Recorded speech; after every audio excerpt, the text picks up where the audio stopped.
But I want to be clear. Nobody will be forced to take this vaccine. I want to repeat, nobody will be forced to take this vaccine.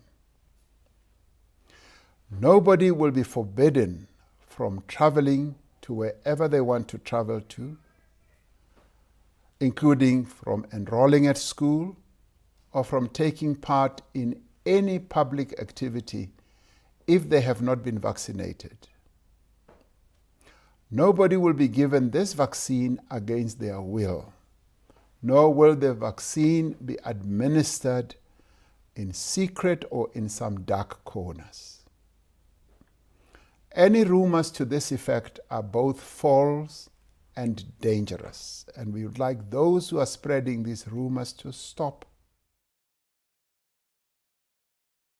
We are pleased with the outcome of that intervention, an intervention that has led to Johnson & Johnson finally saying yes and confirming and signing, I think as late as yesterday, that they will make 220 million vaccines for the entire continent of Africa for starters, and we anticipate that it will build up to even 400 million.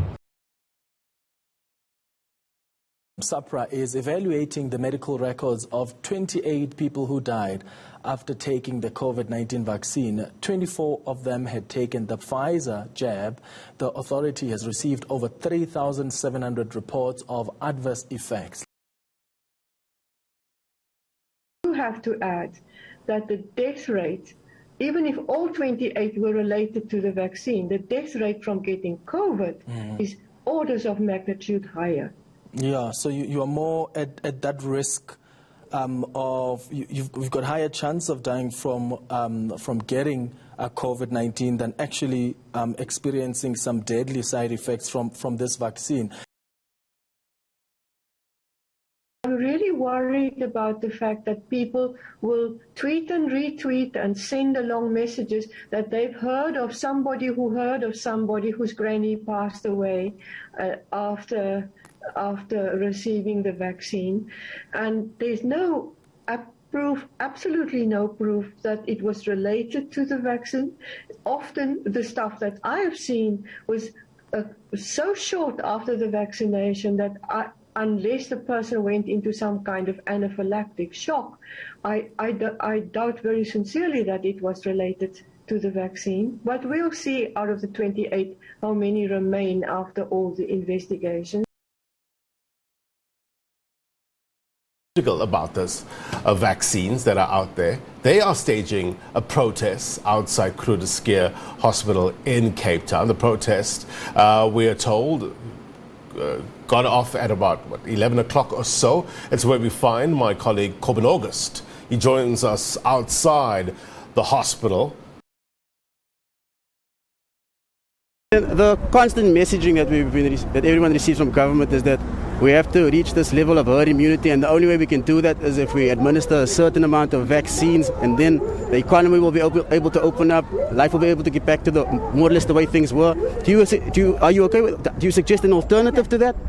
In the beginning, they said we're going to have a 2-week lockdown to flatten the curve. We're now 2 years in. The more they push the narrative, the more they cannot even show you the virus. Anyway, to this now, could getting a COVID-19 jab become mandatory? The pros and cons are being discussed by the Ministerial Advisory Committee on COVID-19, and that's according to the reporting of the Sunday Times yesterday. So good morning. So certainly, I don't think that it's unlikely that South Africa will have a mandatory vaccination policy anytime soon. Because we do know that even though vaccines don't protect against infection, or rather don't protect as well against infection compared with how well it protects against severe disease, it still reduces the likelihood of someone transmitting the virus onwards to others by up to about 50%. So although a mandatory vaccination is unlikely to become a national policy anytime soon, I do believe that we can actually work to encourage people to be vaccinated. story. The country's vaccination drive is, of course, in full swing now, but hesitancy remains a big challenge. The conversation has been moving on to whether vaccination should be made mandatory in certain spheres. Should it be compulsory? But what are the constitutional implications of such suggestions? So, from a public health perspective, a compulsory vaccination would be beneficial. However, we need to ask ourselves the question that if forcing an individual to receive the vaccination will interfere with any of the rights that the individual may have. So definitely there are restrictive measures for religious beliefs. If you can't force someone to get the COVID-19 vaccination if it is against their religious beliefs. And we've had numerous instances in labor law, in companies where people and employers wish to try and have a mandatory vaccination system in place in the company. But unfortunately, if a person is going to refuse the COVID-19 vaccination on the basis of a constitutional or a religious belief, then that employer and the people surrounding you will need to find, alternative accommodations, and will need to try and find as much as possible, as many possible resolutions possible to accommodate all parties. It's going to be interesting. Yeah, sorry to come in there and just we run out of time now. No and Suhed Kamfe, it's going to be interesting to see how all of this plays out on compulsory vaccinations, how companies are going to deal with it, and the intersection with people's rights. You can't just fire anybody, I guess. Last week, the Discovery Group announced that it intends to implement a mandatory COVID-19 vaccination policy effective on the 1st of January 2022. Absolutely nowhere where it states that an employee can be discriminated on the basis of him refusing to take a vaccination. In other words, when I leave the workplace, I still have my independent persona that I must have a right to take a decision, even about my health and about my religion and so on and so on. So we reject that. We don't think it goes along with what we are as a country. It's just over 4 months since the general public started getting vaccinated in South Africa. Government aims to vaccinate about 28 million people by December, and that's just 3 months from now. So far, only 6.7 million people have been fully vaccinated. Our Constitution encourages the promotion of these so-called important rights, such as bodily integrity and dignity and the freedom of choice.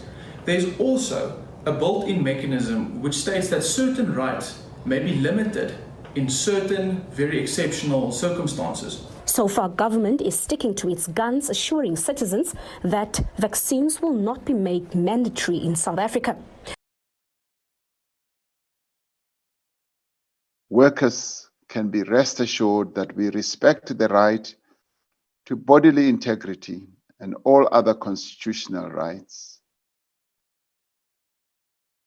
And with regard to vaccinations, this is our stance about respecting the bodily rights of everyone in South Africa. However, this must be balanced against the right to a safe working environment, and it is correct to take measures to ensure the economy can reopen in a safe manner that protects all workers. The Department of Health will soon be rolling out a vaccination certificate, which will provide a secure and a verifiable proof of vaccination. And staying with COVID-19, both the AstraZeneca and the Pfizer COVID-19 vaccines have been linked to rare but potentially serious neurological complications, following research from the University of Oxford on more than 32 million people in England.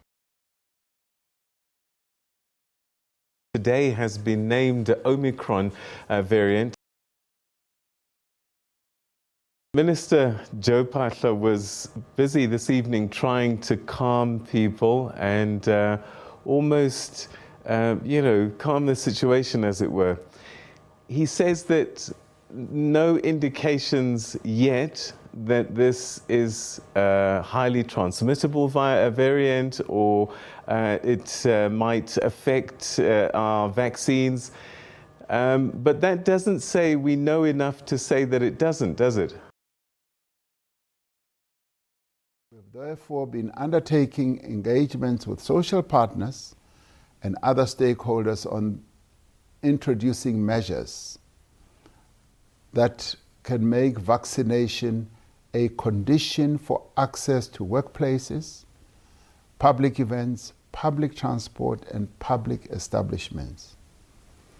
Now, these engagements include discussions that we've been having at the NEDLEC level between government, labor, business, and the community constituency, where there is already broad agreement on the need for such measures. Government has set up a task team that will undertake broad consultations on making vaccination mandatory for specific activities and locations. Major noise.